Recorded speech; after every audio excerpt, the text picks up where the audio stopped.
আসসালামু আলাইকুম বন্ধুরা, সবাই কেমন আছেন? আশা করি আল্লাহর রহমতে ভালো আছেন। বন্ধুরা, আজকে রান্না করব গ্রামীণ স্টাইলের মুরগির মাংস রান্না। যে দেখতাম ছোটোবেলা নানি দাদিদের এরকম করে রান্না করতো। আশা করি সম্পূর্ণ ভিডিও দেখুন, দেখলে অবশ্যই ভালো লাগবে। এরকম করে নানি দাদিদের দেখতাম ছোটোবেলা কলার পাতা আমাদের সুন্দর করে মাংস কেটে কুটে রেখে দিত, মশলাগুলো রেখে দিত। এখানে আমি সব কিছু নিয়েছি বন্ধু, রসুন পেঁয়াজ সব কিছু নিয়েছি। এখন আমি দিয়ে দেবো প্যানের মধ্যে তেলটা একটু বেশি দিত, মুরগির মাংস দিত।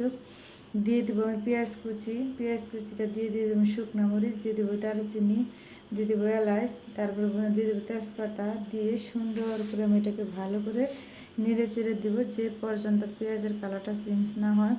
ছোটোবেলা দেখতাম নানিরে দাদিরে যেরকম করে রান্না করতে বসে থাকতাম, যে কলার পাতা আমাদের রাখতো।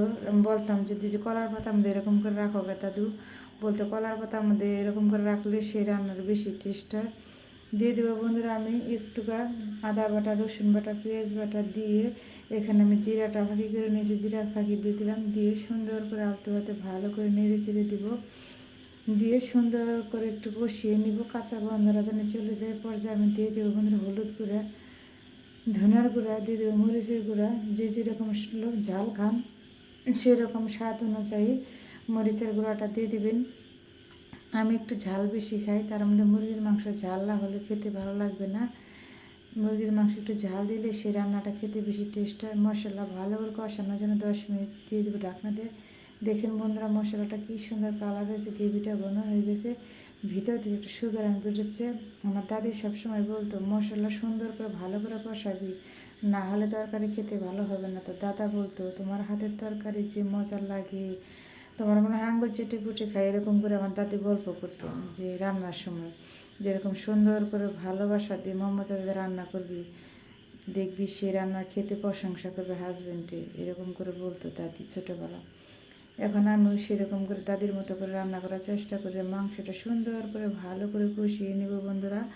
জানি মুরগির মাংসটা ভালো করে কষাইতে হয়, জানি ভিতরে ঢুকে মশলাটা সুন্দর করে আলতো হাতে ভালো করে নেড়ে চেড়ে কষিয়ে নিব।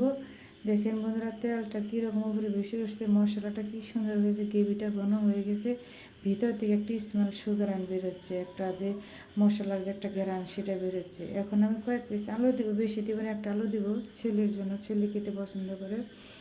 আলুটা দিয়ে সুন্দর করে ভালো করে আলতো হাতে নেড়ে চেড়ে দেবো, সুন্দর করে নেড়ে চেড়ে দেবো, জানি মাংসের ভিতরে আলুর ভিতরে মশলাটা ঢুকে। ঢাকনাতে ঢেকে রেখে দেবো 10 মিনিটের জন্য। আবারও সুন্দর করে ভালো করে একদম কষিয়ে নিব, জানি কষানির জানি টুটি না হয়, কষানি জানি খেতে জানি মুরগির মাংসটা সেই টেস্ট হয়, নানি দাদিদের মতো জানি হয়, সেরকম করে রান্না করার জন্য চেষ্টা করছি। এখন দিয়ে দিলাম একটা আস্ত রসুনটা দিয়ে আমি একটু ঝোল দিয়ে দেবো। ঝোলটা দিয়ে আবারও ভালো করে একদম সুন্দর করে নেড়ে চেড়ে দেবো আলতো হতে। বন্ধুরা দেখেন তরকারিটা কালার কি হয়েছে, এরকম করে যদি বাসায় রান্না করে খান দেখবেন আপনার প্রশংসা সবাই করবে, সবাই আঙ্গুল চেটে পুটে ভাত খাবে। বন্ধুরা দেখেন কি সুন্দর সুঘ্রাণ বেরোচ্ছে, রান্নাটা সুন্দর হয়েছে। বন্ধুরা আমার দাদু বলতো সবসময় যে সুন্দর করে রান্না করে হাজব্যান্ডকে খাওয়াবি তাহলে প্রশংসা করবে, ভালোবাসবে বেশি, এরকম কথা বলতো দাদি। যখন বুঝতাম না, ছোটো ছিলাম, এখন দিকে আসলে সত্যি কথা। রান্না ভালো হলে হাজব্যান্ড খেতে পছন্দ করে, প্রশংসা করে, সবাই প্রশংসা করে রান্না ভালো হলে। যে মা কথায় বলে না, সংসার সুখের হয় রমণীর গুণে, তেমনি রান্নাও যদি ভালো হয় রমণীর গুণটা বেড়ে যায়, মেয়েদের প্রশংসা বেড়ে যায়। এখন দিয়ে দেবো আমি সেই স্পেশাল মশলাটা, যেটা আমি গুঁড়া করে রেখে দিই সবসময়, আমি লাস্টের দিকে দিয়ে দিই যখন তরকারি হয়ে যায়। এই মশলাটা দিলে বন্ধুরা রান্নাটা দ্বিগুণ টেস্ট বেড়ে যায়, এত মজা হয় কি বলবো, খুবই একটা সুন্দর গ্রান হয়। আর মাংসের ভিতরে ঢুকে তরকারির ঝোলটাও খেতে ভালো লাগে, মাংসটা কামড় দিলে একটা ভিতর থেকে সুন্দর একটা সুগ্রান বের হয়। এরকম করে বাসায় আপনারা রান্না করে খেয়ে দেখবেন বন্ধুরা।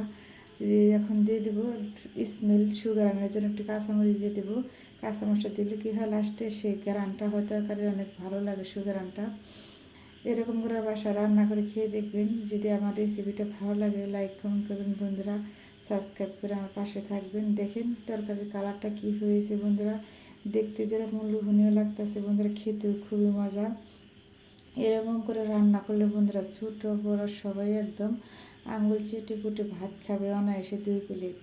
দেখবেন আপনার প্রশংসা সবার কাছে বলবে যে এত রান্না এত সুন্দর হয়েছে।